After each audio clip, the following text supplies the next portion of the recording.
I'll request Dr. Callens to come over and talk about ventricular tachycardia storm management. Thank you. Thank you.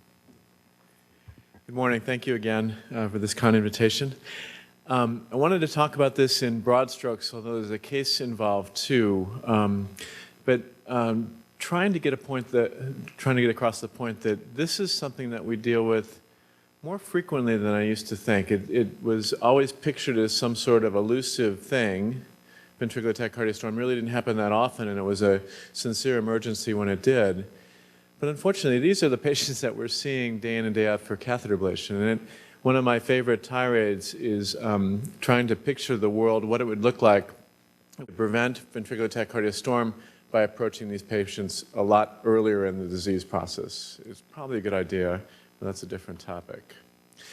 So what is VT storm? So it's a mixed population of arrhythmias and also of the underlying structural heart disease. So VT storm can happen with ventricular tachycardia that's uniform, usually in the setting of severe structural heart disease, a lot of scar burden, and usually significant clinical heart failure. Or ventricular fibrillation, which can be different, can be the same, can be patients with structural heart disease or electrical heart disease, or even idiopathic ventricular tachycardia. Technically, this diagnosis is greater than or equal to 3 VT or VT episodes requiring treatment in 24 hours. Sometimes people break this speed limit considerably. There's not really been a definition that's decided about whether this refers to appropriate shocks or ATP. It is really a diagnosis primarily in patients with pre-existing defibrillators, at least in the States. Estimated incidence, 3 to 4% of patients who receive primary prevention ICDs. And I don't like this spread very much, but it is the spread over a couple of different surveys, 10 to 40% of secondary prevention ICD patients, so not all that unusual. It is importantly associated with increased mortality, recurrent storm, and an increased risk of recurrent ventricular tachycardia, even with very aggressive therapy. I have a couple of surveys of this from the literature just to round this out a little bit. This is a study reported by Verma, which I think is probably among the most contemporary of the ones that I'll show, and importantly shows how mortal a disease this is. So in their series, 10% of patients with ICD therapy presented in storm, and there was no particular difference in mortality whether these patients had ventricular fibrillation or ventricular tachycardia as the cause of their storm. And these mortalities are pretty bad. If you look at the control group, can't get that to work. If you look at the control group with ICDs without storm, there's some incidence of mortality, but VT or VF storm makes this mortality considerably worse. This is an interesting study in dilated cardiomyopathy patients with ICD, and really an example of spectacularly poor mortality. I would argue, perhaps because it's a little bit of an older study, but also there's a very poor incidence of ablation treatment of these patients. So if you look at VT clusters, which I think is an analogous term for storm, in 106 patients with dilated cardiomyopathy, there were 30 patients who had storm. Survival without transplant at 1, 2, and 3 years was only 57%, 46%, and 31%. Pretty desperate. But again, catheter ablation was only applied in 2 patients of the 52, and both were unsuccessful. I use this maybe unfairly to make the point that management of this is going to end up being cooling these patients off, as Doug suggested, and then ablating what the problem is. So it's an electrical disease in the setting of advanced structural heart disease. The electrical heart disease doesn't go away in any other way but with ablation. In AVID, there were 487 patients treated in the ICD group. 90 patients, 18% of these presented with VT storm. Again, very high risk of mortality, particularly up front. 5.4% mortality in the first 3 months, and then 2.4% overall yearly mortality after that. So again, this idea of a window period of when we can get at these patients and potentially at least impact their prognosis very well. Interestingly, in this series and in most others, patients who present with VT storm, it's a cry of help that their heart is dying, and the mode of death is usually heart failure. I think we participate in that a little bit. And this is reading between the lines, but if you have a patient who has a lot of ventricular tachycardia, ventricular fibrillation, and we give them medicines that are helpful for management of arrhythmias, but probably hurtful for poisoning myocardial performance, or if we add ICD shocks on top of that, it does influence negatively heart failure mortality. The authors in Abbott stress this window for intervention, looking at everything, taking care of the arrhythmias, treating heart failure better, treating ischemic heart disease better. It made it to a little bit more contemporary. There was a very much more perfect incidence of modern heart failure therapy. They looked at 700 primary prevention patients, and 4% of these presented in the short period of the MEDA2 program with VT storm. In these patients, the adjusted risk mortality was 17.8 in the first 3 months and 3.5% annually afterwards. Again, almost all of these deaths were non-sudden, so this is kind of a heart's cry for help in the setting of structural heart disease. There was also a marked increase in the VT storm patients of subsequent heart failure hospitalizations. So we get this general sense that it's an electrical thing happening in the setting of a lot of other things going wrong with the heart in general. So maybe then there's this general sense that there are arrhythmias, but the arrhythmias are being forced upon the heart by other things going wrong. I'd like you to believe that it's the other way around, but this is definitely the conventional wisdom, that if we could get rid of the heart failure, get rid of the ischemic heart disease, everything would go away, the electrical disease would be fine. So the general perception is that those two factors, heart failure exacerbation or acute ischemic heart disease, is really what drives the majority of this bad train. They looked at this in a SHIELD study and identified a cause that was plausible for VT storm in about 13% of patients, and heart failure was the provocateur in 9%. In MEDA2, post-enrollment myocardial infarction or post-enrollment in angina increased the risk of storm.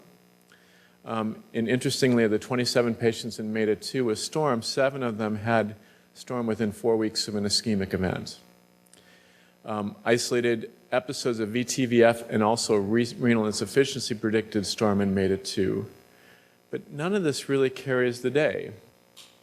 There are co-travelers, but this is an electrical disease that happens in the setting of advanced structural heart disease. The electrical disease has to be taken care of. How do we take care of that? Well, antiarrhythmic drugs have some role in this, but I think in a confused way. There was a very interesting program that led to the FDA approval of intravenous amiodarone, 3 separate studies, all kind of aimed at this group of people. So IV amiodarone given for recurrent hypotensive VTVF, practically stormed, randomized to 3 doses, and survival at 48 hours was 80%, 60% at 30 days. So this is really a desperate population. As we gave IV amiodarone, VT and VF events decreased with increasing doses, didn't necessarily go away in all the patients, but got better. So why does this help? So we think of amiodarone as our most powerful antiarrhythmic drug.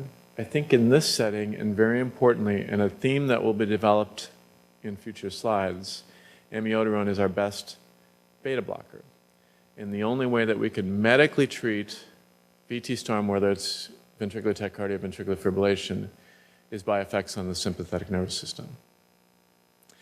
This is an interesting paper that's very small that our group put together, looking at VT storm caused by biventricular pacing.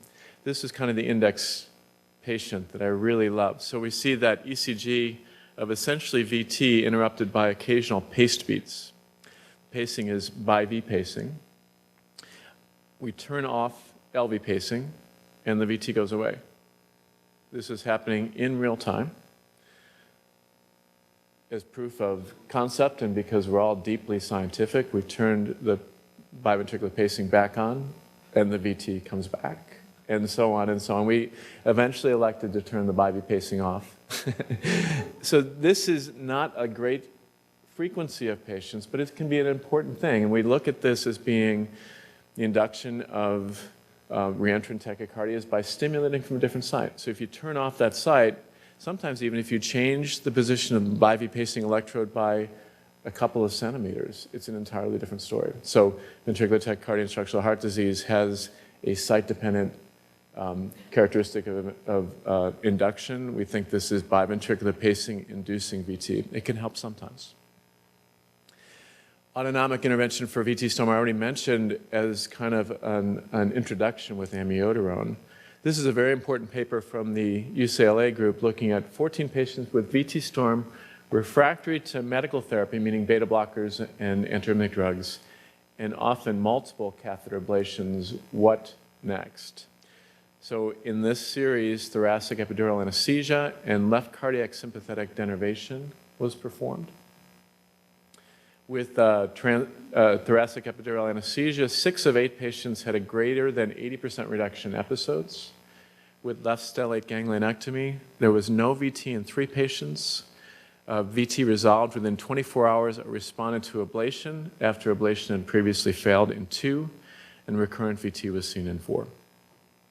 So these patients were essentially dying of ventricular fibrillation or ventricular tachycardia and got better with autonomic intervention. Problem is they're very sick with structural heart disease, very sick with electrical heart disease. Only 9 of 14 survived to discharge, and 1 patient required urgent transplant. So a very sick group of people that were helped by autonomic intervention. Could we do this earlier? What is the right setting to put this in? Shiv is putting together a trial looking at this intervention with particularly left stellate ganglionectomy after an initial failed VT ablation in patients with structural heart disease. So again, the concept of moving this desperate therapy more and more upstream to see if we can prevent people from being in this awful situation. Doug, I think, showed this picture yesterday. Renal denervation in VT storm. This is 2 patients. There are more coming. There are more case reports coming. This seems like it would be an easier way of dealing with this. So in this particular publication, I think the interesting thing was there were 2 patients, both had heart failure, structural heart disease. 1 had VT, 1 had VF. And I hope I show this. I don't. But the amazing thing, and I guess it's at the bottom here, the amazing thing in both patients is there were tons of episodes of appropriate shocks pre-procedure. And immediately post-procedure, the episodes didn't go away. They were markedly reduced. But seemingly talking about remodeling, it takes several days to weeks for the VT to go away completely. So there's no change in therapy after renal denervation. But the immediate effect was marked, but not complete. So it took a little bit of time for this to really come full swing. Interestingly, in these patients, it was nothing about hypertension, I guess, obviously. They were the typical patient with heart failure with very marginal baseline blood pressure, and renal denervation did not worsen blood pressure response. This is interesting and maybe a hypothesis-provoking sort of argument.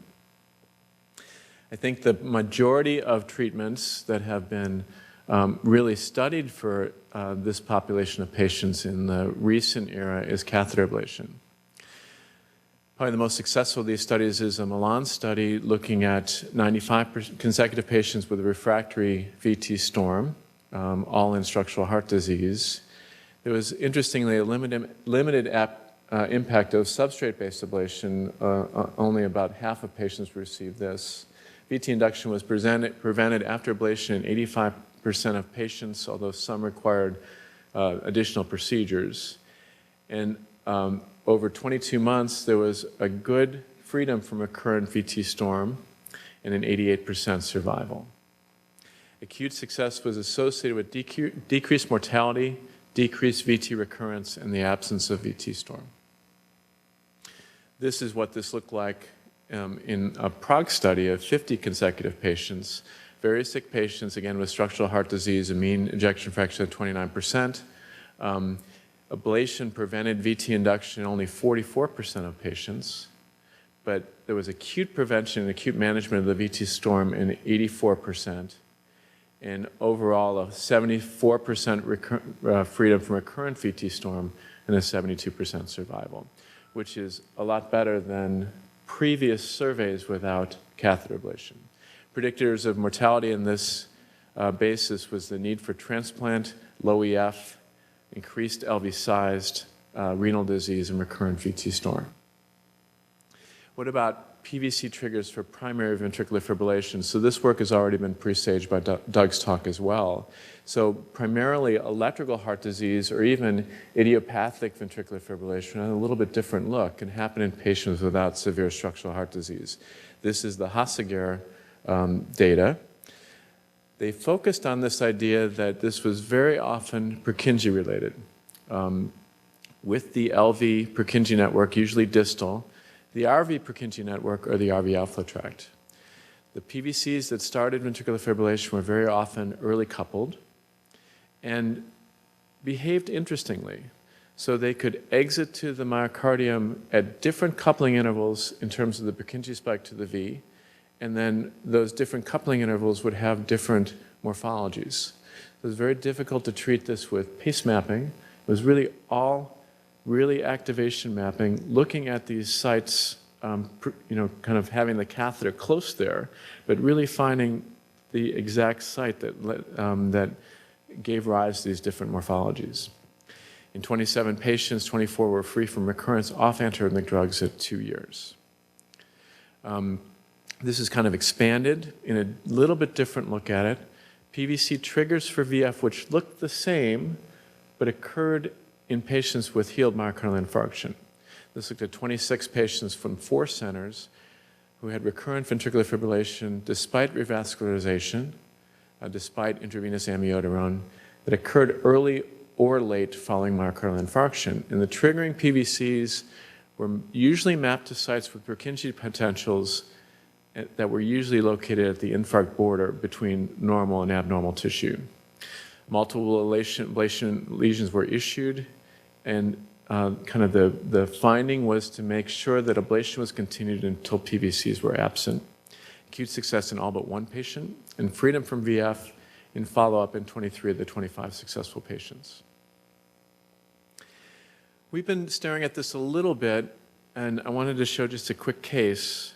We've been finding that in 30 patients with PVC-triggered VF, causing VF storm in about half of those, that the most important part of this seems to be the usual sites, but particularly the papillary muscles, both in the left ventricle and the right ventricle. And this is kind of disastrous, as people that do catheter ablation for the papillary muscles know they're very difficult to understand. This is a quick case, I'll run through quickly.